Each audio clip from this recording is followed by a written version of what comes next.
Muy buenos días, bendiciones en el Señor grandemente para cada uno de ustedes, que tengan un lindo sábado y más que todo una mañana bendecida en el Señor. Hoy vamos a tratar un tema muy importante, un tema que redarguye en todos los aspectos y ámbitos de la vida social, mental, espiritual del ser humano. Pero lo más importante es que nunca falte el conocimiento de Dios sobre la tierra. Para ello, les invito a que tengamos una palabra de oración y así podamos conectarnos con Dios y poder abrir la escritura. Oremos. Querido Señor y Padre, damos gracias por tus bendiciones. Damos gracias porque eres un Dios de misericordia, de justicia y de bondad. Ayúdanos siempre a hacer tu voluntad, a conservarnos puros y santos y que podamos caminar bajo tus huellas, que podamos seguir tus pisadas, oh Dios, y ante todo, que el Espíritu Santo en esta mañana nos tome y nos explique las verdades eternas que tienes preparadas para cada uno de nosotros. Todo lo pedimos en Jesús. Amén. Bien, transcurría el año 722 antes de Cristo. En el antiguo cercano oriente se movilizaba una de las tropas más grandes del mundo en sistemas de ejércitos, los asirios, gobernadas y sobre el mando de Salmanasar I, capitán, rey, dios de ellos, y se movía entre miles y miles de soldados que estaban intentando conquistar pueblos, naciones, derrocar imperios para así expandir el reinado de los asirios. Hay dataciones arqueológicas e históricas que plantean que dentro de algunos lugares o sótanos del rey Sargón I se encontraron hasta 20 toneladas de armamento. eh, Diría yo que podríamos estar frente a uno de los mayores imperios conocidos por el mundo, e Israel un pequeño pueblo sencillo de pastores, de humildes personas y hace unos años atrás esclavos, pero ahora se enfrentaban a mileniales guerreros solamente entrenados para la guerra, y lamentablemente no conocían y no sabían cuál sería su fin como una pequeña nación. El libro de Segunda de Reyes, el capítulo 17, nos narra esta historia. Se dice que los asirios fueron los primeros en formar armas con hierros antes que los romanos. De hecho, tenían aleaciones especiales e importantes dentro de sus armazones, caparazones. Fueron los primeros en crear los arrietes para destruir murallas. Eran expertos en la guerra porque su deseo vital era lograr conquistar las pequeñas naciones aledañas a su imperio y así poder controlar el mundo. Segunda de Reyes 17:1 dice: en el año duodécimo de Acaz, rey de Judá, Oseas, hijo de Ela, comenzó a reinar en Samaria sobre Israel y reinó los últimos 9 años del reinado del norte.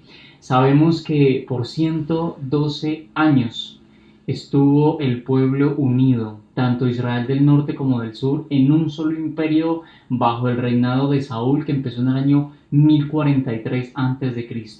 Pero sabemos que no era la voluntad de Dios que hubiesen reyes gobernando a Israel.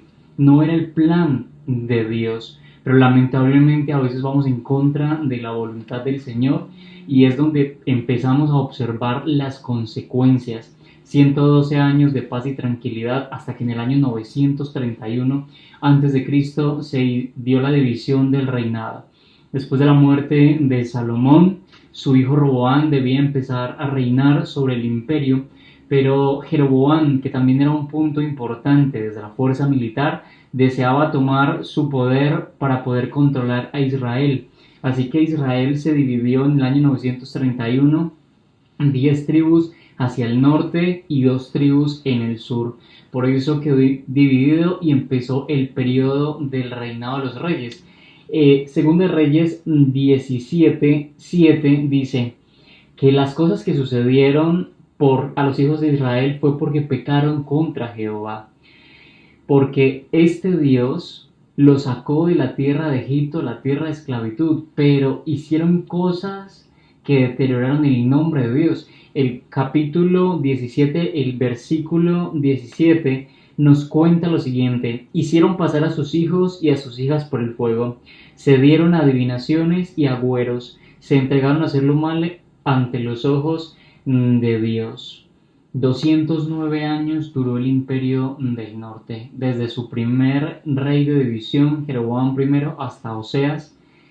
Y lamentablemente en el año 722 la fuerza militar de Asiria, por un maltrato comercial que había hecho Oseas, rey del norte, con el rey de Egipto, y al darse cuenta Salamazar que esto no estaba bien, decidió atacar, decidió tomar lo que no era suyo, porque este pueblo le pertenecía a Dios, pero por este maltrato comercial, lamentablemente Salmanasar destruyó lo que podríamos conocer como uno de los más grandes reinados de israelitas.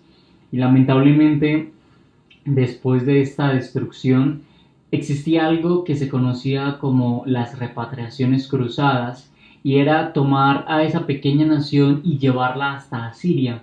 Y en Asiria les enseñaban costumbres, usos de sus vocabularios, sus dioses. Antes que cualquier otra cosa, lo más importante para estas civilizaciones era honrar a sus deidades. Por eso tomaban de los utensilios, de los lugares sagrados de las personas que conquistaban, y los colocaban como ofrenda en sus dioses paganos. Pero no solamente eso, lamentablemente Israel acoplaba todas estas enseñanzas a sus estilos de vida, porque asesinaban a los hombres fuertes y a los niños los esclavizaban y les enseñaban sus diferentes ideologías. Por eso en el nacimiento de Jesús y en el periodo del transcurso después de la caída del 722, los de Judá no reconocían a los de Israel del norte como sus hermanos, porque eran contaminación de parte de una nación pagana. Esto fue lo que determinó, pero en el versículo 11 dice del capítulo 16: hicieron cosas muy malas para provocar la ira del Señor. El versículo 9 dice: los hijos de Israel hicieron secretamente cosas impropias contra Jehová. Y lamentablemente esto hizo que la nación cayera. Pero tal vez Judá pensó que estaría libre también. Y después del imperio del norte, Dios quiso preservar al sur, porque nacería de la simiente de David, de la tribu de Judá, un niño que salvaría el mundo. Emmanuel, Dios con nosotros, Jesús. Pero el profeta Oseas, que estaba viviendo en este proceso de la caída, profetizó a Israel del norte por 70 años para que intentasen remediar sus malos caminos. Pueden acompañarme por favor al libro de Oseas. En el capítulo 4, el versículo 6 nos narra en tiempo real lo que estaba sucediendo con el reinado del norte. ¿Por qué fueron destruidos? Dice el profeta: mi pueblo fue destruido porque le faltó conocimiento. El conocimiento de Dios en la tierra en ese tiempo se había perdido en lo absoluto. Pero no me explico por qué un pueblo que había observado el cruce del Mar Rojo, la esclavitud egipcia, las nubes tanto de día como de noche, el santuario, la Shekinah, que descendía la presencia de Dios directamente en el santuario, podía desconocer a Dios. ¿Cómo un pueblo sabio en letras, sabio en religión, podía desconocer a su Dios? Y dice: yo te echaré del sacerdocio, puesto que olvidaste la ley de tu Dios. Este es el factor del desconocimiento de Dios en la tierra: olvidar la ley de Dios. Y es un absolutismo que vemos en la actualidad. Como conocíamos nosotros, Alfred Friedrich Nietzsche y el nihilismo que se ve muy remarcado en el mundo actual presenta que podemos ser superhombres, tener la capacidad del autopropio cuestionamiento y pensamiento. Es como llegar a ser nosotros mismos Dios, porque el ser humano no está conforme con la ley de Jehová, ya que le es ingrata, no le es necesaria. Pero lamentablemente este fue el factor de destrucción para Israel. Y Oseas, en el contexto antes de la caída y después de la caída, narra lo siguiente. En el capítulo 6, el versículo 6, dice el Señor: porque misericordia quiero y no sacrificio, conocimiento de Dios más que holocaustos. Algunos se han planteado si tal vez el sistema de sacrificios de parte de los judíos era un sistema necesario. Tal vez era un sistema que pudiese realmente llegar al corazón de la persona, pues para el año 722 los israelitas únicamente creían que cuando pecaban en la mañana podían dar su sacrificio y si pecaban en la noche daban su sacrificio. A mayor capacidad de bienes económicos tenían la mayor capacidad de pecar porque podían sacrificar ovejas. Se volvió, diría yo, un negocio social el tema del pecado. Y en la actualidad lo vemos también así. No son tus diezmos los que te salvan, no es la manera en que te comportas frente a los demás, es lo que haces en silencio y en secreto frente a Dios y también creyendo que su presencia no te está observando. Es lo que haces y lamentablemente lo que llevamos no solo a la acción sino al pensamiento humano, el estilo y los estados de la conducta. Muchos de los cerebros humanos que hay sobre la tierra, muchos de nosotros como personas hemos descuidado en muchos aspectos estar en conexión con el cielo constantemente. Perdemos la ley de Dios. ¿Saben algo muy interesante que hizo David en el Salmo 119? Es un acróstico perfecto enmarcado en las letras del alefato hebreo. Y lo más interesante es que cada 8 capítulos, si ustedes observan en la parte de arriba, está el nombre de la letra y sus 8 capítulos inician con esa letra. Es una de las facciones poéticas más grandes de todos los tiempos y la única centralidad que posee el escrito es la ley de Dios. Es únicamente la ley de Dios la que puede llevar al ser humano a conocerse a sí mismo, pero la ley no la cumplimos nosotros porque somos santos. La ley la cumplimos en Jesús. Jesús cumplió lo que no pudo hacer Adán, representando a la humanidad, y por eso necesitamos conocer a Dios. El profeta en Oseas 11, el versículo 1, hace algo que llamamos nosotros como un puente hermenéutico. Intenta unir el Antiguo Testamento con el Nuevo Testamento. Sabemos que desde Malaquías hasta Mateo hay algo que llamamos periodo intertestamentario. Son 400 años donde hubo completo silencio por parte de Dios a través de los profetas. Y en estos 400 años aparecieron muchos falsos escritos, pero Oseas intenta hacer esa conexión de ese lapso de tiempo. En el versículo 1 dice: cuando Israel era muchacho, yo lo amé, y de Egipto llamé a mi hijo. Cuanto más yo los llamaba, cuanto más se alejaban de mí. A los Baales sacrificaban y a los ídolos quemaban incienso. Como Israel era un pueblo rebelde, a veces nosotros también somos rebeldes y decidimos serlo, pero también podemos cambiar nuestras actitudes, porque la conducta del ser humano es muy variable, pero yo diría que esta variabilidad la debemos depositar en el Señor. Y este punto profético que encontramos en Oseas 11.1 se demarca en el libro de Mateo, el capítulo 2, el versículo 15. Recuerdan que después que Herodes intentó matar a todos los niños, en un sueño son visitados sus padres, especialmente José, para que fueran a Egipto. Es la representación nuevamente de ese proceso de esclavitud que habían vivido los israelitas y que lamentablemente no habían podido salir de estas prácticas humanas. Por eso cuando dice el versículo 15, estuvo allí hasta la muerte de Herodes para que se cumpliera lo que dijo el Señor por medio del profeta, cuando dijo, de Egipto llamé a mi hijo. Juan capítulo 1, versículo 11, nos presenta el motivo de la instancia del Señor en esta tierra. Y es salvación para la humanidad, para absolutamente todas las personas. Pero lamentablemente Juan, uno de los escritores sinópticos de los evangelios, narra lo siguiente en el versículo 11. A los suyos vino, pero los suyos no lo recibieron. Lamentablemente, Emmanuel, Dios con nosotros, fue rechazado por Israel, pero ahora era Israel del sur. Ese pueblo que había preservado por 1000 años para que estuviesen con tranquilidad, llevando a cabo los propósitos de Dios, para que cuando llegase el Mesías estuviesen preparados, pues no estaban listos para aceptarlo. Y en Mateo, el capítulo 7, versículo 21, narra unas palabras reales y literales de lo que sucede con el conocimiento de Dios en la tierra cuando es olvidado.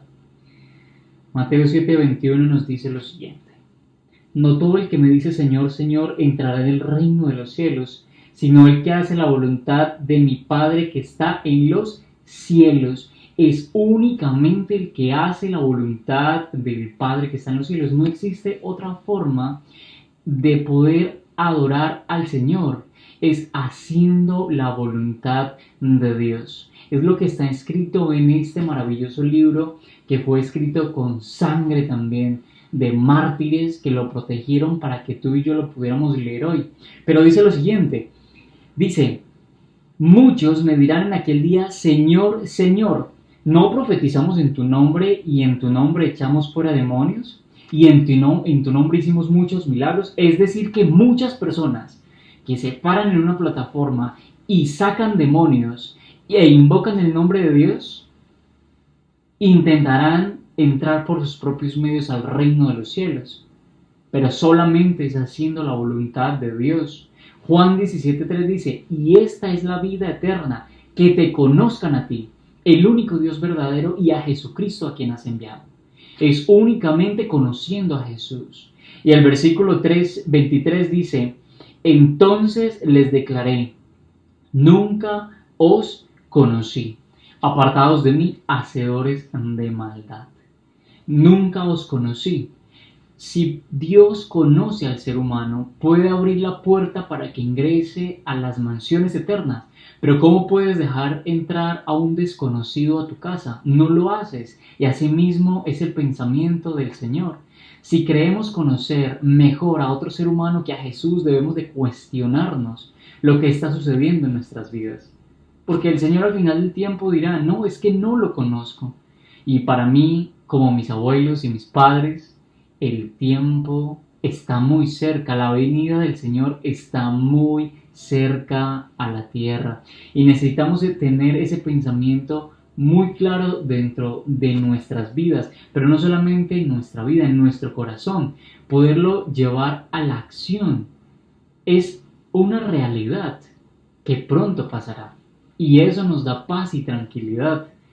Mateo 6:33 dice, mas buscad primeramente el reino de Dios y su justicia, y las demás cosas os serán añadidas.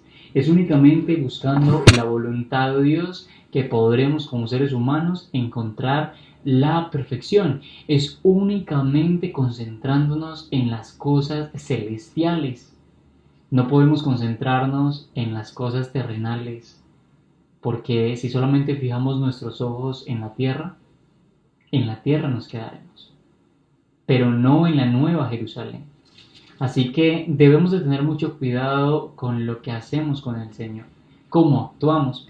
Y hay algo muy interesante cuando Jesús, sus horas antes de su deceso final, Se acerca a Pedro, no sé si ustedes recuerdan que dice que Jesús se fue a orar como a un tiro de piedra aproximadamente 20 metros, se lo narra el Evangelio de Mateo, y dice que Jesús quería también observar a sus discípulos, porque sentía agonía y dolor y quería saber que sus amigos oraban con él y por él. Si Jesús oró con tanta fuerza siendo Dios, imagínate lo que necesita orar un ser humano sobre esta tierra. Por estas razones, cuando se acerca a Pedro y lo encuentra durmiendo, le dice con amor, lo llama. Yo me imagino la cara de Pedro al mirar a Jesús y decir, Señor, me quedé dormido en su pensamiento. Pero el Señor ya sabía absolutamente todo y le dice, Pedro, ¿no has podido velar conmigo una hora? Desde los géneros literarios de interpretación podemos observar que este relato fue dado por dolor, fue narrado con tristeza, pero no solamente eso, fue vivido con tristeza. El Señor le dijo a Pedro, solamente una hora, Pedro. Solamente una hora es lo mínimo que pedía el Señor para Pedro. Ahora imagínate en el tiempo final, ¿cuánto es lo mínimo que deberíamos de estar en conexión con Dios? ¿Cuánto es lo mínimo que deberíamos estar diciéndole al Señor, todo lo que coloco en tus manos tendrá un fin, sea para mi pensamiento bueno o malo, pero si es la voluntad de Dios, siempre será bueno, siempre. Y me imagino Pedro pensando y diciendo, ¿cómo teniendo al Salvador tan cerca yo decido no tener las cosas claras de estar en oración constante con el Señor? Y quiero contarte una pequeña anécdota que viví mucho tiempo atrás, pero que me enseña a entender que Dios es un Dios de milagros, pero no solamente eso, es un Dios que da nuevas oportunidades a cada persona y que se centra en lo más pequeño para hacer de lo más pequeño algo grande. Estaba yo en el año 2016 con 18 años de edad dispuesto a liderar mi primer grupo de colportores universitarios en Colombia. Me entregaron un grupo de 19 jóvenes y yo era el segundo más joven de todos, pero era el líder. Y recuerdo que 2 días antes de que empezara la campaña y yo saliera de la universidad, no teníamos la casa de colportores para empezar las labores. Y le decía yo al Señor, Señor, ¿cuál es tu voluntad? ¿Qué es lo que tú quieres literalmente que yo haga con este equipo de chicos que traerá la misión a esta gran ciudad? Y recuerdo que viajé desde Medellín hasta Armenia. Ese jueves llegué en la noche y le dije, Señor, hemos por 3 meses intentado contactar vía telefónica a muchas personas para que nos puedan alquilar la casa, pero no hemos podido y tú sabes el esfuerzo que hemos hecho. Ahora estoy yo aquí con 2 días, viernes y sábado, para que los chicos llegasen el domingo y encontrar la casa. Señor, pero el sábado es un día tuyo, así que solamente tengo el viernes. Y si empiezo diligentemente a las 7 de la mañana, tendré solamente 11 horas hasta la puesta del sol para poder encontrar la casa. Esa noche dediqué mi tiempo a estar en conexión con Dios y le dije que solamente Él podría darnos la casa de colportaje. Salimos con un amigo a buscar. Recuerdo que yo tenía una moto y empezamos a rodear la ciudad y decía yo, Señor, empecé a buscar los puntos más económicos. Así era mi fe tan baja, pensando que tal vez por mis medios y mis propias acciones de pensamiento encontraría la solución a lo que llamaría yo mi propia voluntad y mi propio problema. Entonces yo sería el autor de la solución, y no es así. No era mi problema, era un problema de Dios, porque era una labor que íbamos a hacer de parte de Él, pero yo creía que yo era el que iba a dar la solución, y ese es el problema mío como ser humano, poner el yo siempre delante, no ser sumisos y entender la voluntad de Dios. Y resulta que ese viernes era el mediodía y ya por toda la ciudad habíamos buscado y no habíamos encontrado absolutamente nada. 1 de la tarde, 2 de la tarde, 3 de la tarde, 5:30 y no encontrábamos la casa de colportores. Los pasajes estaban comprados, los pedidos de libros estaban listos, los chicos me preguntaban que cómo estaba el lugar, que cómo observaba la ciudad, yo siempre dándoles ánimo, pero nunca les conté que no teníamos la casa a tan pocas horas de su llegada. A las 5:45 veo un letrero en el centro de la ciudad, ya que los colportores trabajan en el comercio principalmente y en los barrios aledaños. Pero dije yo, Señor, en el centro de la ciudad. Cuando observé el letrero grande decía se vende, y yo, no se vende, se alquila, y el Señor nos va a dar esta casa. Era una casa de 3 plantas, Decía yo, Señor, solamente necesito una planta de esa casa. Cuando llamé, le dije al Señor, muy buenas tardes, estoy interesado por la casa que tienes en tal dirección. Y me dice, claro que sí, si quieres puedes venir aquí a mi casa y conversamos los precios. Yo no le dije que iba a comprar la casa, pero tampoco le dije que le iba a alquilar. Solamente le dije, estoy interesado en la información. Cuando llegué, ya iban siendo la puesta del sol. Y le dije a Dios, Señor, ¿qué debo hacer? Recordé ese texto cuando Jesús estaba hablando con sus padres y les dice que en los negocios de mi Padre me conviene estar.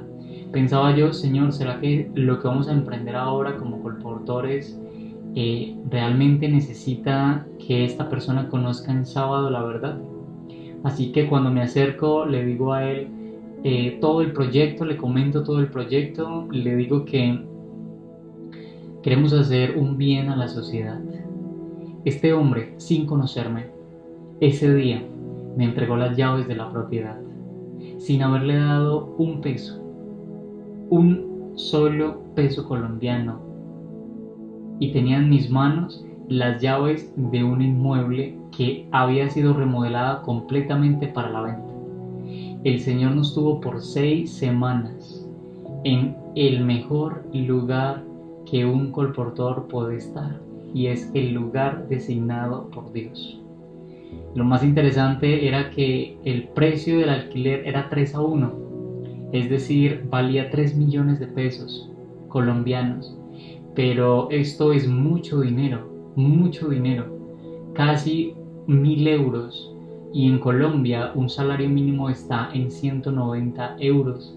Así que yo le dije al Señor, Señor, tenemos otro desafío, el precio del inmueble, pero Dios ya lo tenía todo provisto, tanto que nos quedó tan reducido, tan bajo el precio, que únicamente cada colportor pagó 25 euros de alquiler. Dios es muy grande, pero tal vez no es lo que el ser humano crea que puede hacer. Es el conocimiento de Dios sobre la tierra que necesita ser expandido. Es ese mandato de Mateo 28. Y siempre que vivamos nuestra vida en conexión con dar a conocer a los demás a Cristo en este mundo, las cosas se darán en sincronía perfecta con Dios. El tiempo de Dios es perfecto. No importa la situación que estemos viviendo en la actualidad, si podemos comprender y poseer una idea real de que tenemos un Dios en los cielos, pero también en la tierra, Dios Espíritu Santo, que observa nuestras actitudes, nuestras tendencias, y si podemos ser realistas de lo que está sucediendo, podemos también comprender que Dios está al control. Pueden venir pandemias, pestilencia, muerte, dolor, tristeza, pero recuerden que conocer a Dios es lo más grande que un ser humano puede vivir, y todo lo mencionado anteriormente no tendrá ningún poder sobre el cristiano. Y si, como los amigos de Daniel frente a la estatua en el diálogo con Nabucodonosor les presenta diciendo, si hemos de morir, moriremos, pero haciendo la voluntad de Jehová.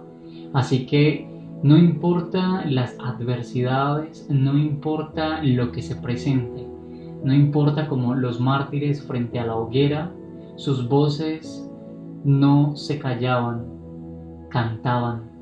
No importa cuando el ser humano esté en conexión con Dios, lo demás no tiene validez. Así que es mi deseo siempre que podamos comprender Dios, comprenderlo, que podamos entender sus planes y ante todo que podamos vivir en conexión con Él haciendo su voluntad, para que cuando llegue ese gran momento te diga Samuel, Estefanía, Andrea, Luis, Pedro, tu nombre, y te diga te conozco, sé quién eres, sé las horas que pasabas conmigo en oración, en tu cuarto, sin que nadie te viera, en lo secreto, y yo, diciendo el Señor, te recompensaba en público. Así que hermanos, es mi deseo que el Señor venga muy pronto, que nos podamos ver prontamente en la tierra, y si no, que nos veamos en el reino de los cielos, que podamos abrazarnos y decir cumplimos nuestra labor y hemos ganado la carrera y tenemos nuestra corona de vida. Así que prontamente nos vemos, y también ante todo un fuerte abrazo en el Señor, grandemente, y que Dios los bendiga.